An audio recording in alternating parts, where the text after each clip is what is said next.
Okay, one last little quick view. I have all three units into a drop cord, wires tied up. Use speaker wire, something insulated. Don't use bare wire and cut into a cord.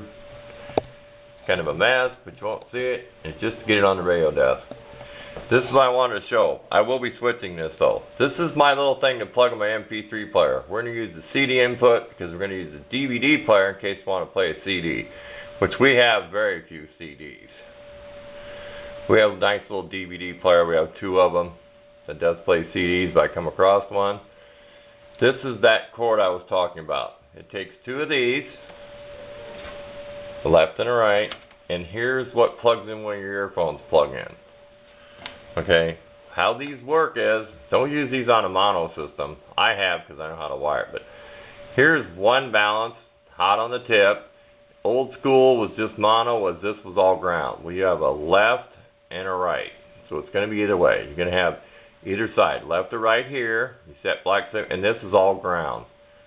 Okay, you can buy this plug.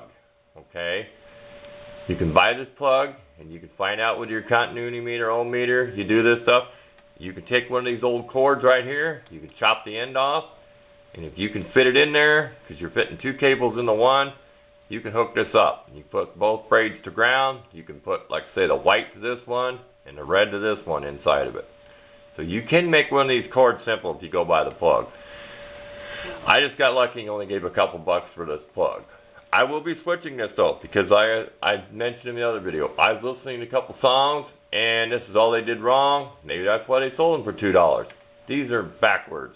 They put the colors on the wrong side, they wired the wrong side. Which doesn't hurt anything, it's just I'm used to listening to a song that I've heard since I was a kid from the 70s. I know what's on the left balance. That's how I found it one day. So I will switch these two, but I left them this way for now. Red on the right, white on the left. I'm substituting yellow for white for all the left side. You can probably see the yellow over there. Just thought I'd add that in there. And then we're done with this. You're on your own. I know this is, some people might run across some old school equipment, and like I said, I'll include where I got these cords at. It's worth ordering a bunch of these cords like I did. Splices. I'll throw that in real quick. You can buy splices for these to make these longer. I don't know if I can get to one real quick. You can buy them very cheap. Here's one right here. You can buy a splice to splice these. You can make these cords longer. It has the same input. So you can make these cords longer. I had my MP3 player clear across the shop with 20-some feet of this wire to set in my chair and play my MP3 player. Because I just crank up the receiver amp to a certain volume level, then I would control the volume from my MP3 player. So if I turn the MP3 player up all the way, I'm putting full volume in the stereo. So if you don't have a remote, because my remote quit, I just cranked up the receiver. You may hear a little hiss when you turn the volume down. You might hear a hum on some older stuff, but what's nice about those cords for MP3 player, you can find an old stereo at a rummage sale with the speakers, and you can go into the phono inputs or auxiliary. I've experimented. Some of them had phono ceramic cartridge, some had magnetic cartridge.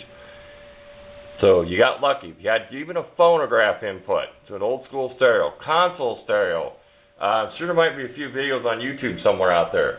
Hook into an old, your grandparents' console stereo or something and run your MP3 player. I mean, it's really nice. You got a nice amp, big speakers.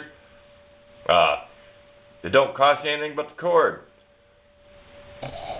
So, thought I'd throw that in here, and this series is done. Thanks for watching.